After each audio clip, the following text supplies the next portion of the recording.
Hello friends, Bengal job study সংবাদ চ্যানেলে আপনাদের সকলকে জানাই স্বাগতম। আজ এক্ষুনি মাত্র বা খবর অনুসারে রাজ্য কেন্দ্র সরকারের তরফ থেকে উঠে এলো আজকের বাছাই করা গুরুত্বপূর্ণ সংবাদ। শুরুতে হেডলাইন, তারপরে বিস্তারিত খবর। পূর্বে জানিয়ে দিই, যারা অন্নপূর্ণা ভান্ডার এবং বাংলার পাকা বাড়ি নিয়ে আলোচনা শুনতে চান বা লেটেস্ট আপডেট জানতে চান, আমাদের ওয়েবসাইট bengalJobStudy.in গুগলে ভিজিট করুন অথবা ডেসক্রিপশন লিঙ্ক থেকে আমাদের ওয়েবসাইটে চলে যেতে পারেন। এবার আসছি একের পর এক গুরুত্বপূর্ণ সংবাদে। স্বাধীনতা দিবসের লালকেল্লায় বাজিমাত করলেন যেখানে প্রধানমন্ত্রী নরেন্দ্র মোদী। এমনই সময় স্বাধীনতা দিবস অনুষ্ঠানে আসন নিয়ে সন্তুষ্ট নন রাহুল খাগড়ে। পাল্টা জবাব এবার কেন্দ্রের। বিরাট খবর থাকছে আজকের গুরুত্বপূর্ণ আপডেটে। আর এই স্বাধীনতা দিবসের মাঝে এবার আবহাওয়ার বিরাট বড় অ্যালার্ট, বঙ্গোপসাগরে নিম্নচাপ। আর এই স্বাধীনতা দিবসে গোটা বাংলা যখন বাজিমাত, এমনই সময় প্রধানমন্ত্রী নরেন্দ্র মোদী বিরাট বার্তা। আর এমনই সময় লালকেল্লায় যখন বাজিমাত করছেন প্রধানমন্ত্রী, তার মাঝে বিরাট বড় আপডেট। বিনামূল্যে অনলাইনে কোচিং আগামী 1 বছরে 1 কোটি যুবকদের, বিরাট বার্তা। এআই স্কিল ট্রেনিং, লালকেল্লা থেকে বিরাট ঘোষণা প্রধানমন্ত্রী নরেন্দ্র মোদী। আসছে একের পর এক বিস্তারিত খবর, তা নিয়েই আরও কিছু গুরুত্বপূর্ণ খবরের দিকে নজর রাখবো। তবে তার আগে এই মুহূর্তে বিরাট বড় আপডেট। এবার বার্তা থাকলো যুবকদের নামে। প্রধানমন্ত্রী বিরাট বার্তা দিলেন এবার যুবকদের নিয়ে। বরাবরের মতো প্রধানমন্ত্রী আবারও সময় চাইলেন। আগামী 1 বছরের মধ্যে দেশের 1 কোটি তরুণ তরুণীর কৃত্রিম বুদ্ধিমত্তা বা এআই বিষয়ে প্রশিক্ষণ করার ঘোষণা করলেন মোদী। এর পাশাপাশি যুব সমাজকে যাবতীয় প্রতিযোগিতামূলক পরীক্ষার জন্য বিনামূল্যে অনলাইনে কোচিং দেওয়ারও প্রস্তুতির আশ্বাস দেয় প্রধানমন্ত্রী। মোদী বললেন, বিকশিত ভারতের কথা যখন বলছি, এই যাত্রায় মূল লাভার্থী দেশের যুবরা। বিকশিত ভারতের লক্ষ্য যুবদের সঙ্গে নিয়ে যেতে হবে। দেশের যুবারা নিজেরা তো কাজ করছেন, অনেকেই কাজ দিচ্ছেন। আমরা দেশের যুবদের বলবো, আপনারা আপনাদের স্বপ্ন নিয়ে আসুন, আমরা রসদের কমতি হতে দেব না। আর একই সঙ্গে যুবকদের পরীক্ষার প্রস্তুতি নিয়েও বড় ঘোষণা করলেন প্রধানমন্ত্রী নরেন্দ্র মোদী। তিনি বলেন, কোচিং ক্লাসে এবার বাবা মায়ের বড় চিন্তার জায়গা হয়ে গিয়েছিল। আমরা সব পরীক্ষার জন্য বিনামূল্যে অনলাইন কোচিং দেওয়ার নেটওয়ার্ক তৈরি করতে চলেছি।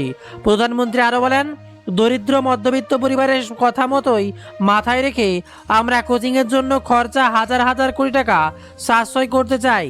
তরুণদের যাতে পরিবারের কাছাকাছি থাকে, তাদের সহযোগিতা পেতে পারে, পরিবারের উপর আর্থিক বোঝা না চাপায়, সেটাও নিশ্চিত করতে হবে। বিরাট বড় আশ্বাস প্রধানমন্ত্রী নরেন্দ্র মোদীর।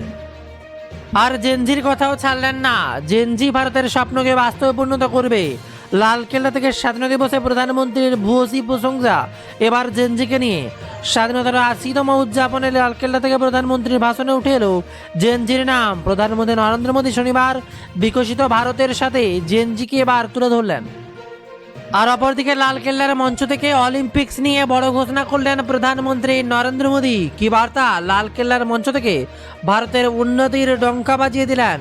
নানান ক্ষেত্রে ভারতের সাফল্য বিষয়ে নিশ্চিত করতে প্রধানমন্ত্রী নরেন্দ্র মোদী তিনি ঘোষণা করেছেন, স্পোর্টসের ভিত্তিতে এবার গণ্ডি তৈরি হচ্ছে। 2030 সালের কমনওয়েলথ গেমসে ভারতের হোস্ট করতে চলেছে।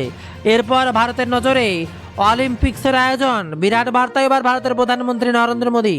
2036 সালে ভারত অলিম্পিক্সের সেই সব খেলাতেও অংশ নিন।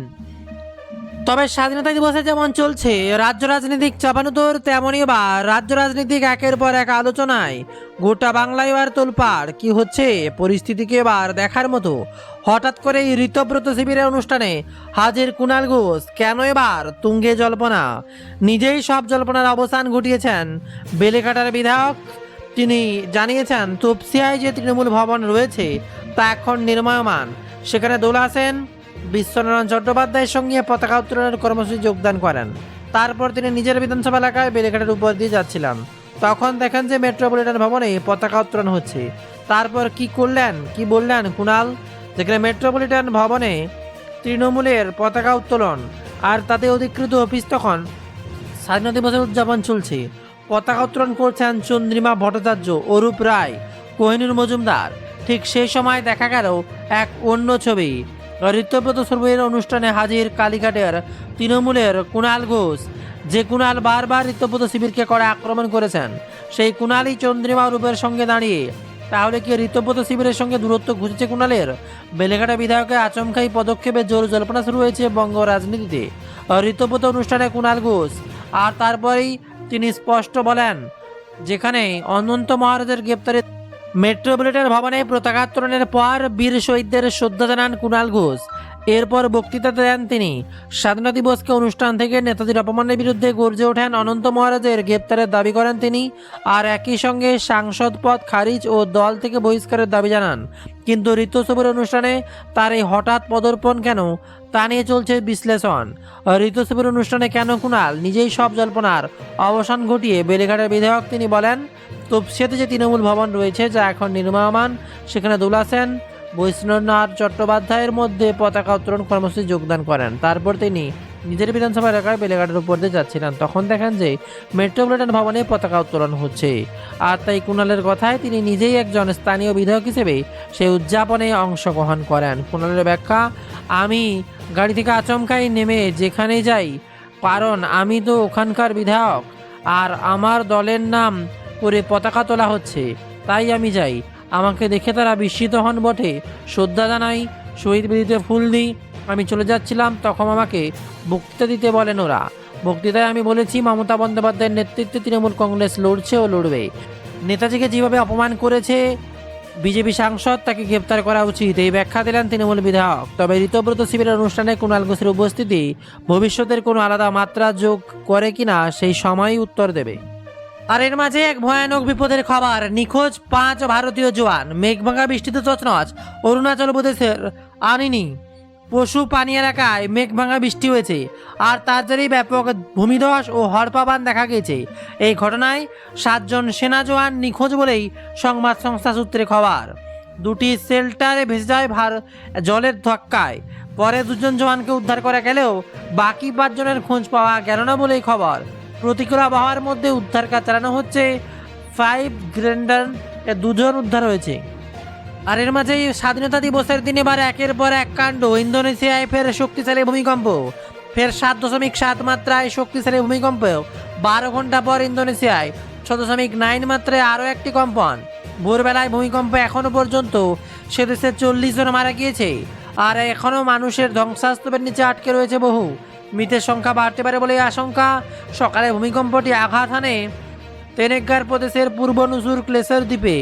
দ্বিতীয় ভূমিকম্পটি আঘাত এনেছে উত্তরের সুমাত্রা প্রদেশের পেমাতায়াকসং শহরে। আর এমন সময় পেহেলগাঁও হামলার পর প্রথম কি বলেছিলেন পিএম নরেন্দ্র মোদী? পেহেলগাম জঙ্গি হামলার খবর পেয়ে প্রথম বলেছিলেন পিএম নরেন্দ্র মোদী, তা অবশ্য জানালেন ভারতের এনএসএ অজিত ডোভাল। তার কথায় এই ঘটনার পর প্রধানমন্ত্রী দেশে ফেরান। বিদেশ সচিব তাকে বিমানবন্দরে আনতে যান। প্রথম বিমানবন্দরে আমাদের বৈঠক হয়। সবার আগে প্রধানমন্ত্রী পুরো ঘটনার পুঙ্খানুপুঙ্খ তথ্য জানতে চান। আমাকে প্রধানমন্ত্রী জিজ্ঞাসা করেন, কে করেছে, কে দায়ী। আমি অপরাধীদের সব তথ্য এখনই চাই। আর এদিকে আবার দূরদর্শনের রাজ্যবাসীকে ভারতের 80তম স্বাধীনতা দিবস উপলক্ষে শুভেচ্ছা জানালেন পশ্চিমবঙ্গের সিএম শুভেন্দু অধিকারী। দিলেন রাজ্যের মা বোনদের আরও স্বনির্ভরের বার্তা। শিক্ষা, স্বাস্থ্য, কৃষি সহ সব ক্ষেত্রে উন্নয়ন ঘটানোর সংকল্প করে সিএম শোনালেন পিএম মোদী ঘোষিত বিকশিত ভারত 2047-এর কথা। পশ্চিমবঙ্গকে ছাড়া তা সম্ভব নয় বলে জানিয়েছেন শুভেন্দু। তিনি তিরঙ্গা, জাতীয় সঙ্গীত ও জাতীয় গানের মর্যাদা অটুট রাখছেন। তবে আপনারও কি সেভিংস অ্যাকাউন্ট রয়েছে? তবে সেভিংস অ্যাকাউন্টে কত টাকা জমা রাখা যায় আপনি কি জানেন? আর একটি সেভিংস অ্যাকাউন্টে বছরে কত টাকা জমার বেশি হলে তা আয়কর দপ্তরকে জানাতে হয়? এইমাত্র খবর, আরবিআই বর্তমান নিয়ম অনুযায়ী কোনো আর্থিক বছরে সেভিংস অ্যাকাউন্টে মোট 10 লাখ টাকার বেশি নগদ জমা হলেই ব্যাংকে বা ব্যাংকগুলোকে তা দেশের আয়কর বিভাগে জানাতে হয়। একবার বা একাধিক লেনদেনের মাধ্যমে যেভাবে টাকা জমা করা হোক না কেন, এই সীমাটি তার ক্ষেত্রে প্রযোজ্য। জমার পরিমাণ এবং এই সীমা অতিক্রম করলে আয়কর রিটার্ন দাখিল করার সময় আমানতকারীকে এই অর্থের উৎস জানাতে হয় বর্তমান নিয়মে। এছাড়াও থাকছে একের পর এক খবর, বিস্তারিত আমাদের ওয়েবসাইটে জানতে পারবেন। তার জন্য গুগলে সার্চ করুন bengalJobStudy.in এবং আমাদের লেটেস্ট খবরগুলো ওয়েবসাইট থেকে দেখে নিন।